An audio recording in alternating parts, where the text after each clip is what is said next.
Hey guys, Sasha from Mobile Geeks here, and this is the HTC Butterfly, or in the US I think it was called the Droid DNA. That's a 5-inch device with a 1080p display, and it came out in early 2013, so the beginning of this year. It was based on a Qualcomm S4 Pro processor. It's a 1.5 gigahertz quad-core, and I have one, not this fancy red version here, but a black one. And actually, I really love this phone because especially the display is absolutely amazing. Let me just show you a little bit. Maybe we have some gallery pictures here. Here we go. Let's check this out. If they have some default ones. Well, obviously not. Well, just trust me. 1080p on 5-inch, absolutely amazing. It was a nice phone. It was very slim, thin, light. I think it's 140 grams only. The biggest problem was it had a 2000 milliampere hour battery. That means for a hardcore user like me, which was constantly checking like 5 email accounts on Twitter, on Google+, on Facebook, or whatever, I killed this battery in like no time, right? But you know what? There is a new kid on the block, and that's a successor of the HTC Butterfly, which is the HTC Butterfly S. Here we go. It almost looks the same, but trust me, it's a little bit different, and that's basically because of the new huge battery. This one comes with a 3200 milliampere hour battery, so this should be easily capable of getting you through the whole day, especially someone like me who only uses phablets. Well, I'm still on the Galaxy Note 2 because of this. I think it's like a 3100 milliampere hour battery in there. But let's talk a little bit about the HTC Butterfly S, and we're going to compare it to the ordinary Butterfly a little bit later. Let's first of all, let me just tell you, yes, this is definitely heavier. I think it's like 170 grams right now, or 160 grams, sorry about that. Still, it's only 10.6 millimeters thin. Right now we're talking about like devices with 6.18 millimeters, like the Huawei Ascend P6. But trust me, this one feels really good in the palm of your hand because of this curve.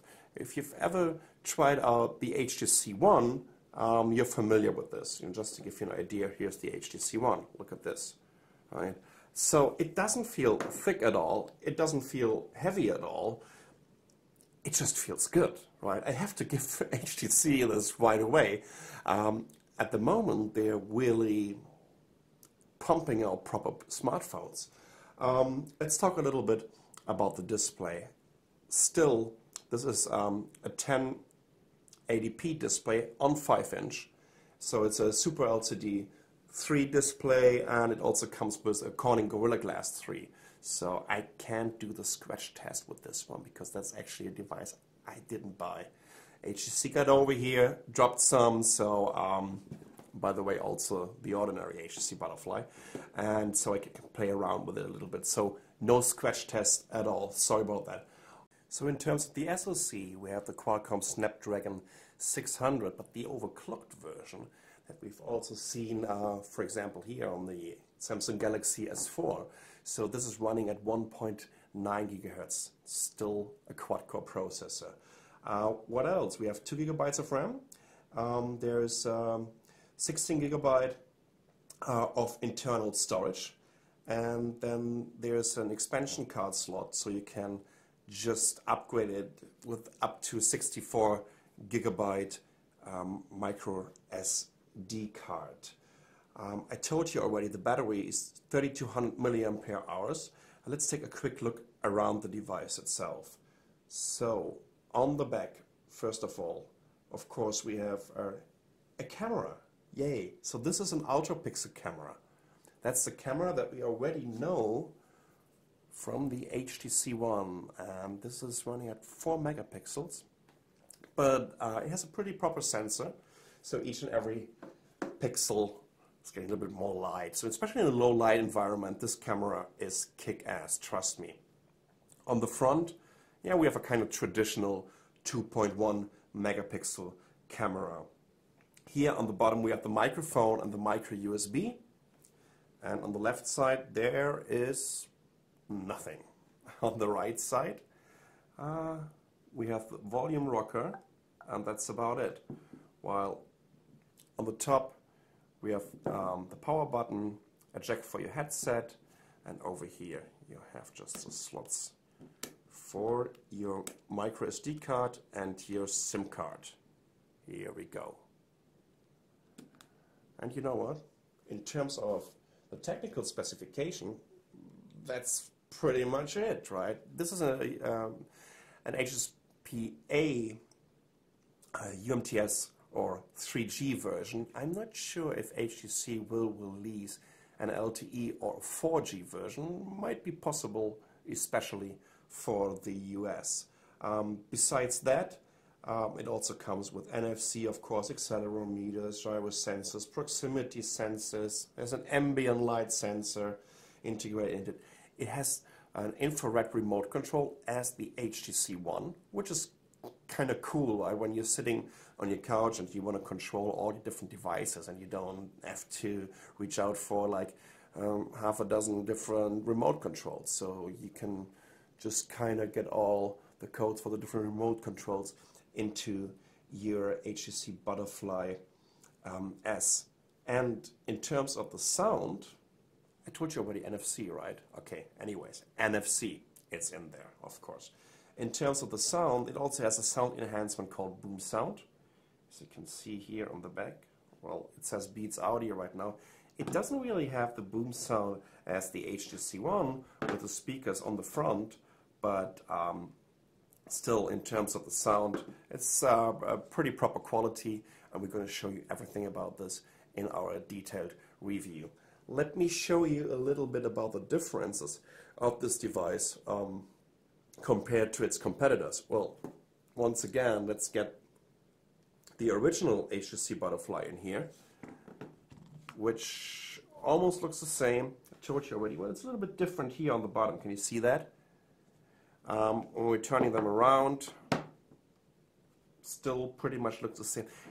The original Butterfly is not so curvy, as you can see. Of course, it's also a little bit thinner, right? And let me just stack them up so you can see that. Well, you see almost no difference, I tell you that, but you can tell it when you're just holding them in your hand. I think the Butterfly S feels even better in your hand because this is more like flat on the back, while this is really very curvy and just fits perfectly. 160 grams, this one was 140 grams. That's definitely a difference. And of course, in terms of the performance, you should expect a performance gain between the S4 Pro and the 600.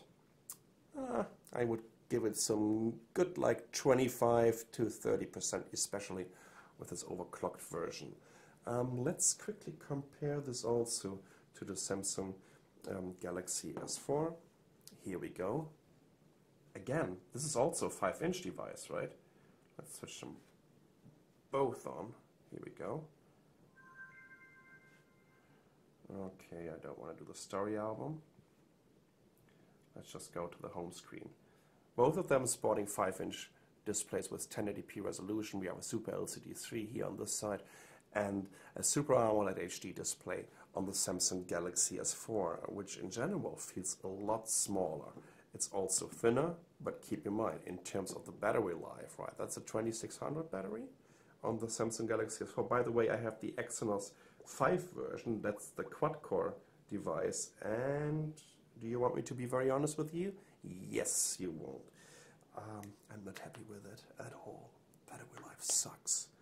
It's getting hot, and yeah, I just don't really like it so much. This is almost 9.88 watt-hour battery, while on the so that's a 2600 milliampere hour battery in here, while on the HTC Butterfly S was 3200 by 3.8.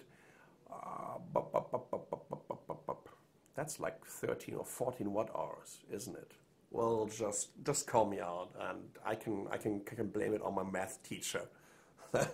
I'm just not prepared here with a calculator. Sorry about that. Yeah, in general, it's also lighter, and of course, it's also a lot thinner, as you can see. Right. What else do we have here? The HTC One, I told you already, because I mean this is quite interesting because we have pretty much the HTC One specs besides the overclocked SoC here in the HTC Butterfly. But this is a 4.7-inch display. Of course, it comes in a full aluminum body. Beautiful device, especially when it's clean. I'm not sure where this was lying around. Sorry about that. Beautiful device, and what I love about it, these front-facing speakers. This is really cool. And again, a huge difference is, of course, well, it's not a difference because both of them are using, well, Nicole already played around with her launcher a little bit. Both of them are using HTC Sense 5.0, while on this device, this looks to me like Nicole just set up the Nova launcher. Here we go. Sorry about that, but just trust me, they're sharing the same HTC Sense 5 launcher, so you're also getting this blink feed and everything, but this is already a little bit optimized for our needs. Once again, it's smaller, it's thinner, but also in terms of the battery, right, that's a huge difference between the Butterfly and the Butterfly S, sorry, and the HTC One. Last but not least, shall I still show you the Nexus 4? Of course. You can see, once again, the Butterfly is pretty big, but it's not a phablet, and I think we need to make this crystal clear. Let me just show you what a phablet is. Here we go. So here's my Galaxy Note 2, 5.5-inch device with a huge battery. Once again, 3100 milliampere hour battery, or was it 3140? As you could tell, I'm perfectly prepared again. 3100. So 100 milliampere more battery capacity in the Butterfly, and definitely with a 5-inch display, something that should run maybe for some 10 hours with me. We'll see. I'm definitely going to test it in the next couple of days when I'm taking it with me to New York for the Nokia launch. So, once again, this is first of all a very, very quick and dirty first look at the HTC Butterfly. You know what we should do? What about viewing angles of the display? That's not too bad. That's definitely not too bad.